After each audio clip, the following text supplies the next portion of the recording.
Estás escuchando Teologética Podcast, un espacio para comentar y debatir asuntos de apologética, teología y cristianismo. presentado por Otoniel Ruiz. Comenzamos. Hola, ¿qué tal? Muy buenos días, tardes o noches, dependiendo de la hora que estés escuchando este podcast. Te saluda Otoniel Ruiz, el productor y conductor de este podcast, que quiero compartir el día de hoy, no pasando por alto esta fecha tan especial para la comunidad cristiana evangélica, el Día de la Reforma Protestante. Y quiero que prestes atención si nunca has escuchado acerca de la Reforma Protestante. Este es un buen momento para poder entender a qué se refiere este acto tan simbólico y tan importante para la comunidad evangélica de todo el mundo. Así que pon atención y comenzamos. El 31 de octubre de 1517 dio inicio a un movimiento religioso que hoy se conoce como la Reforma Protestante. Y quiero compartir contigo puntos acerca del mensaje que nos dejó. La Reforma Protestante fue un movimiento religioso y teológico ampliamente extendido en Europa contra los abusos y el control totalitario de la Iglesia Católica Romana. Los llamados reformadores como Martín Lutero en Alemania, Ulrico Zwinglio en Suiza y Juan Calvino en Francia protestaron contra diversas prácticas antibíblicas de la Iglesia Católica y promovieron un retorno a la sana doctrina bíblica.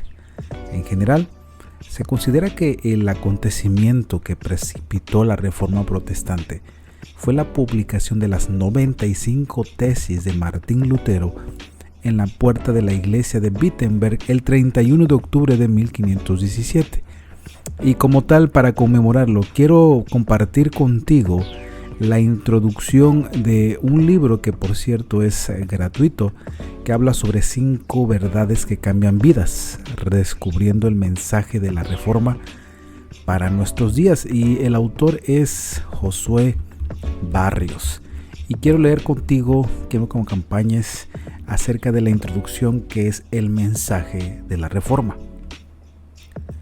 ¿En qué piensas cuando escuchas las palabras Reforma Protestante? Puede que pienses en la historia de la iglesia o en teólogos idolatrados por gente, a veces presumida o intelectual, que devora libros sobre doctrina.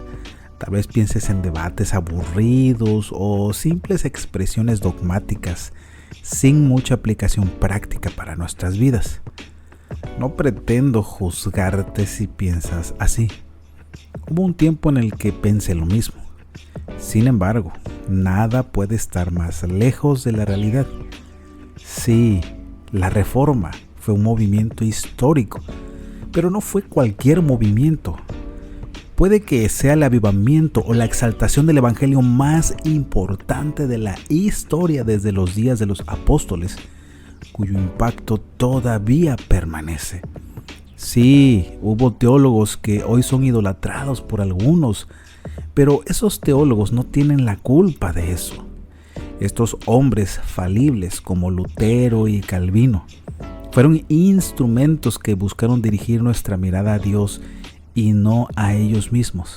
Sí, también hubo debates muy prolongados que incluso continúan hasta el día de hoy, donde se discutían dogmas que podrían sonar abstractos, pero en realidad la Reforma tiene implicaciones prácticas porque la palabra de Dios tiene aplicación en la vida diaria. Todos tenemos ideas y creemos dogmas sobre Dios, estemos conscientes de ello o no.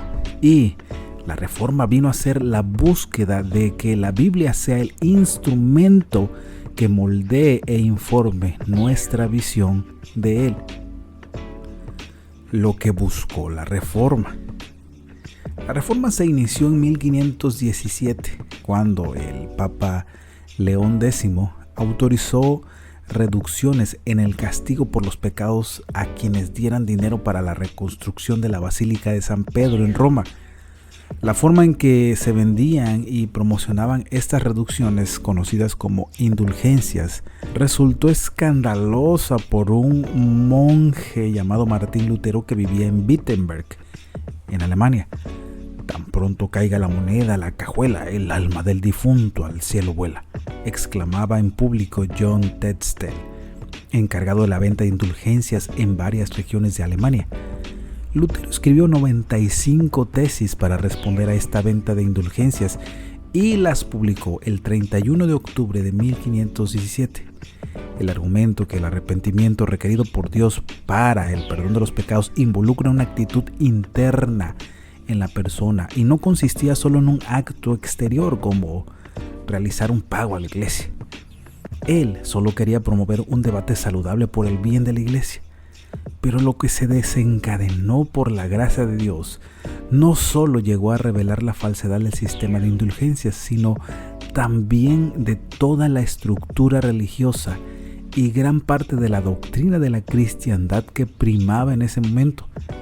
En una época en que la tradición y los dogmas de la Iglesia Católica habían oscurecido y distorsionado la enseñanza de la Escritura, la Reforma buscó levantar la Biblia para aprender lo que Dios nos revela, con su centro en el Evangelio de la gracia de Dios, y responder en adoración genuina a Él. De hecho, la mayoría de los evangélicos hoy no imaginan que sin la Reforma, no solo el verdadero evangelio tal vez no hubiese llegado a nosotros, sino que incluso no habrían Biblias en nuestro idioma y quizás hasta fuésemos analfabetos. Así de importante es la Reforma. 5 verdades cruciales. En este recurso de coalición por el Evangelio, queremos mostrar la relevancia diaria de las doctrinas más importantes que la Reforma rescató del olvido y las muchas capas de supersticiones, ritos y dogmas humanos que con el correr de los siglos fueron arrojados por encima del mensaje de la Biblia.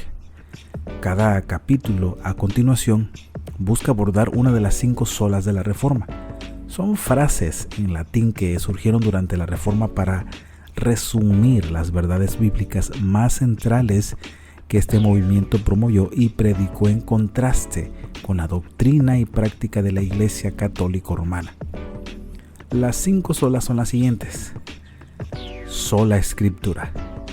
La Escritura sola, sin necesidad de añadir algo más, como la tradición, los concilios y las palabras de teólogos, es nuestra única autoridad final para asuntos de fe y práctica. Esto no significa que la tradición y las palabras de los hombres no tienen algún valor, sino que la palabra de Dios está por encima como máxima autoridad. Sola fide. La fe sola, sin necesidad de añadir algo más que pretenda aportar a nuestra salvación como obras o rituales. Es el único medio por el cual recibimos la justificación en Cristo. Es decir, somos declarados justos ante Dios y así somos reconciliados con Él. Esta fe siempre viene acompañada de obras, pues el Evangelio cambia nuestras vidas, pero estas obras no son necesarias para nuestra justificación, pues somos justificados solo por la obra de Cristo a nuestro favor. Sola gratia. La gracia sola, sin necesidad que se requieran méritos, es la razón por la que somos salvos. La salvación es un regalo totalmente inmerecido. No podemos ni siquiera pretender ganar méritos ante Dios por nuestra fe y obediencia que nos hagan dignos de salvación. Solus Christus, solo Cristo, sin necesidad de otros mediadores, es el único autor de nuestra salvación. Él es la cabeza de la iglesia y no el papa o cualquier otra criatura o persona. Él pagó completamente el precio de nuestra redención. Él es nuestro único Salvador y Señor, digno de toda nuestra adoración. Soli Deo Gloria. La gloria sea solo a Dios, pues todas las cosas, incluyendo nuestras vidas y redención, son de Él, por Él y para Él. Mientras haya personas perdidas en sus pecados y existan congregaciones afirmando un falso evangelio y negando la autoridad final de las Escrituras, todavía hay necesidad de unirnos a los reformadores en la proclamación de estas olas. Nuestra oración es que este recurso te anime a que cuando escuches las palabras Reforma Protestante, pienses primero que nada en la belleza de la salvación que tenemos en el Señor, quien nos ama sin medida, y seas alentado a compartir el Evangelio con otros y adorar más a Dios. Esto es lo que querían los reformadores y esto es lo que somos llamados a buscar hoy. Feliz día de la Reforma Protestante. Que Dios te bendiga.